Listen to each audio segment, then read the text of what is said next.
¿Qué no somos? Capítulo 0. Objetivo. El objetivo de esta serie es reconocernos con lo que realmente somos.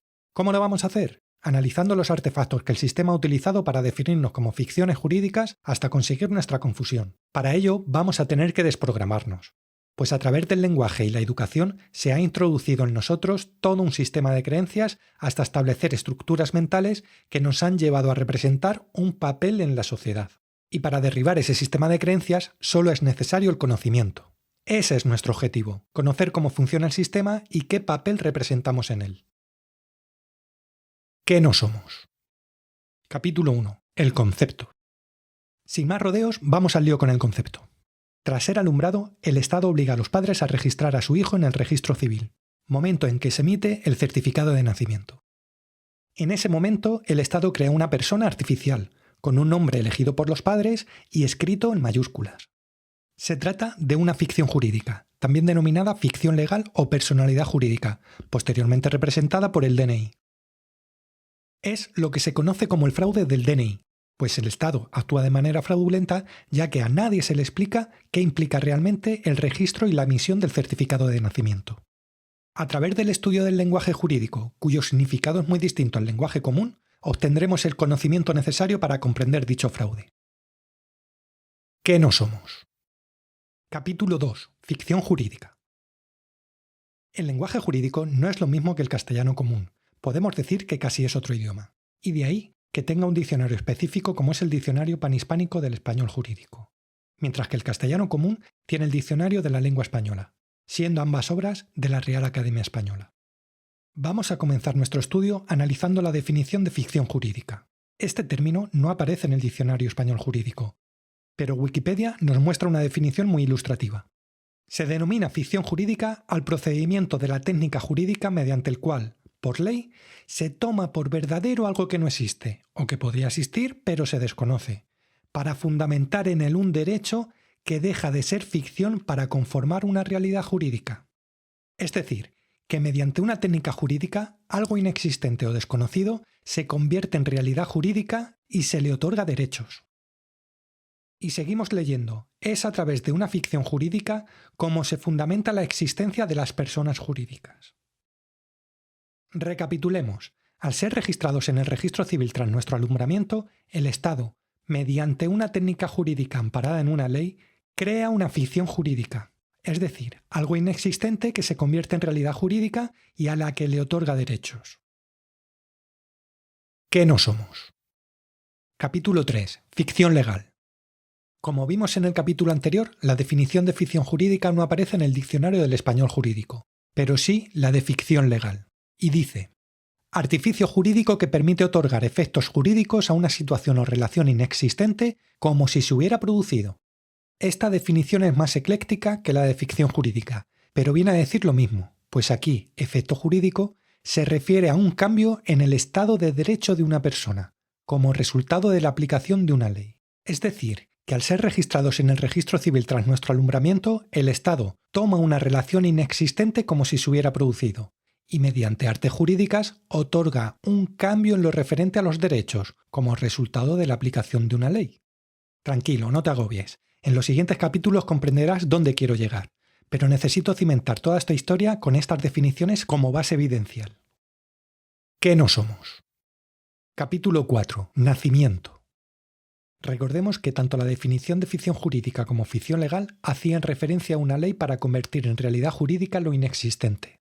Pues bien, la ley en la que se basa el artificio jurídico para crear a la persona artificial tras la inscripción de un hijo en el registro civil es el Código Civil, en sus artículos 29 y 30, que dicen: el nacimiento determina la personalidad, y la personalidad se adquiere en el momento del nacimiento con vida. Algo no cuadra, ¿verdad? Aquí no se está haciendo referencia a la personalidad según entendemos en el lenguaje común, pues en el momento del alumbramiento aún no se sabe si el bebé es bueno, tímido o es afable. Pero vamos por partes. Primero veamos qué significa nacimiento en el lenguaje jurídico. Hecho jurídico que determina la adquisición de la personalidad jurídica. Por tanto, el nacimiento es el hecho jurídico, es decir, la inscripción en el registro civil. Y es en ese momento en el que nace una persona artificial, a la que se le otorga personalidad jurídica. Algo que no existía pasa a ser una realidad jurídica. ¿Qué no somos? Capítulo 5. Personalidad jurídica. Como vimos en el capítulo anterior, tras la inscripción en el registro civil se crea una persona artificial que no existía, a la que se otorga personalidad jurídica. Veamos el significado de personalidad jurídica. Cualidad de la que deriva la aptitud de ser titular de derechos y obligaciones y el reconocimiento de capacidad jurídica y de obrar. Corresponde a toda persona, sea física o jurídica. Por lo tanto, tras el registro, se otorga la cualidad de ser apto para ser titular de derechos y obligaciones, y el reconocimiento de la capacidad jurídica y de obrar. Veamos la definición de capacidad jurídica, que no tiene desperdicio. Cualidad esencial, ya que quien carece de capacidad jurídica no es persona. Comprende la aptitud jurídica para la apropiación, poder, tener, poseer, adquirir, estar obligado y responder. Tiene eficacia unificadora, centralizadora de las relaciones jurídicas cuyo titular activo o pasivo sea la persona. Es decir, que no se es persona si no se te otorga capacidad jurídica. Y el resto de la definición viene a decir básicamente que el Estado solo reconoce a quien tiene capacidad jurídica. ¿Qué no somos? Capítulo 6. Persona. Llegamos a una de las cuestiones clave en este asunto. ¿Qué es persona? Según la RAE, la etimología de persona procede del latín y significa máscara de actor, personaje teatral. En la Grecia clásica, los actores cambiaban de máscara para representar los distintos personajes en una obra teatral. Por tanto, para ser persona con capacidad jurídica, tenemos que ponernos una máscara de actor, tenemos que representar un papel. Si miramos la definición en el Diccionario del Español Jurídico, persona significa sujeto de derecho, susceptible de ser titular de derechos y contraer obligaciones. Por tanto, si nos colocamos la máscara, estaremos representando el papel de sujeto de derecho, y seremos susceptibles de ser titulares de derechos y contraer obligaciones. ¿Qué no somos? Capítulo 7. Identificar. ¿Cuántas veces te has identificado como una persona? Según la RAE, el significado de identificar es hacer que dos o más cosas en realidad distintas aparezcan y se consideren como una misma. Y llegados a este punto te pregunto, ¿qué eres realmente? ¿Una persona o una mujer u hombre vivo? ¿Qué no somos? Capítulo 8. Recapitulemos. Una vez conocidas todas estas definiciones en el lenguaje jurídico, recapitulemos. Al ser registrados tras nacer, el Estado emite el certificado de nacimiento y, mediante una técnica jurídica, toma por verdadero que somos una persona, a la que atribuyen derechos y obligaciones.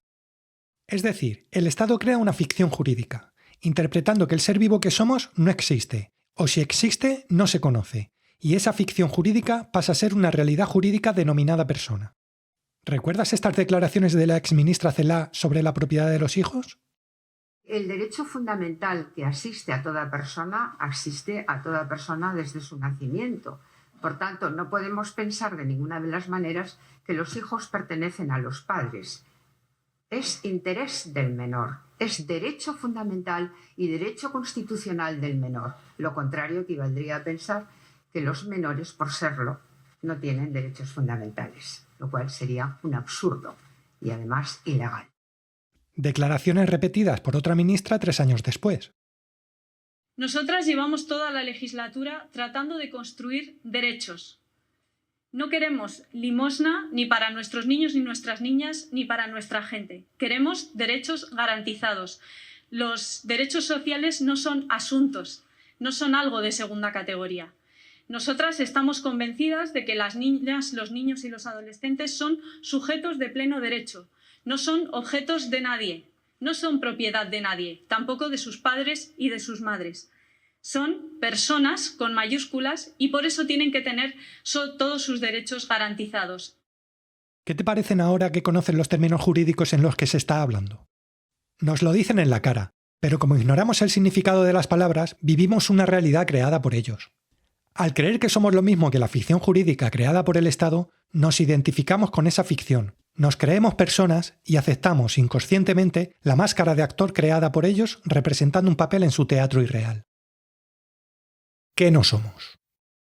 Capítulo 9. Autoridad. El Estado es la autoridad legítima. ¿Pero de quién?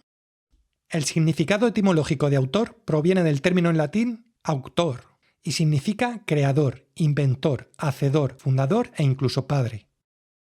Y el término autoridad proviene de auctoritas, formada por la raíz auctor más el sufijo itas, que indica cualidad, condición, cualidad de ser. Por lo tanto, autor es el auténtico y verdadero creador de algo. El único que tiene autoridad, es decir, potestad, facultad, legitimidad, según el diccionario jurídico, sobre lo que ha creado. Por tanto, el Estado es el autor de la ficción jurídica y ejerce la autoridad sobre su creación. ¿Qué no somos? Capítulo 10. El Estado. El Estado, según Wikipedia, es una organización política constituida por un conjunto de instituciones burocráticas estables, a través de las cuales ejerce el monopolio del uso de la fuerza, aplicada a una población dentro de unos límites territoriales establecidos. Y posteriormente dice, el Estado-nación moderno es la forma predominante de Estado a que están sometidas las personas. ¿Cuál es el origen del Estado? La teoría del contrato social explica el origen de la sociedad y del Estado. Los principales exponentes de esta corriente teórica del derecho y filosofía política llamada contractualismo son Thomas Hobbes, John Locke y Jean-Jacques Rousseau. La premisa común de todos ellos es que la sociedad y el Estado no son naturales, sino que son instituidos, es decir, construidos. Siendo ese el momento en el que se pasa del estado de naturaleza, donde el hombre posee todos sus derechos naturales, al estado civil, mediante el contrato social, pasando a ser el Estado quien otorga derechos y obligaciones a cambio de seguridad. El contrato social siempre supone la pérdida de libertades a cambio de seguridad. ¿Qué no somos? Capítulo 11. El contrato social. ¿En qué términos se habla del contrato social en la actualidad? Si leemos la definición que ofrece Wikipedia, el contrato social es el acuerdo realizado en el interior de un grupo por sus miembros, como por ejemplo el que se adquiere en un Estado en relación con sus derechos y deberes y los de sus ciudadanos. Es parte de la idea de que todos los del grupo están de acuerdo, por voluntad propia, con el contrato social, admitiendo la existencia de una autoridad y de unas leyes a las que se someten. ¿Alguna vez te preguntaron si estás de acuerdo en someterte a las leyes del Estado? El contrato social explica el origen y el propósito del Estado y de los derechos humanos. La esencia de la teoría es la siguiente. Para vivir en sociedad, los seres humanos acuerdan un contrato social implícito, que les otorga ciertos derechos a cambio de abandonar la libertad de la que dispondrían en estado de naturaleza. Los derechos y los deberes de los individuos, es decir, las leyes, constituyen las cláusulas del contrato social.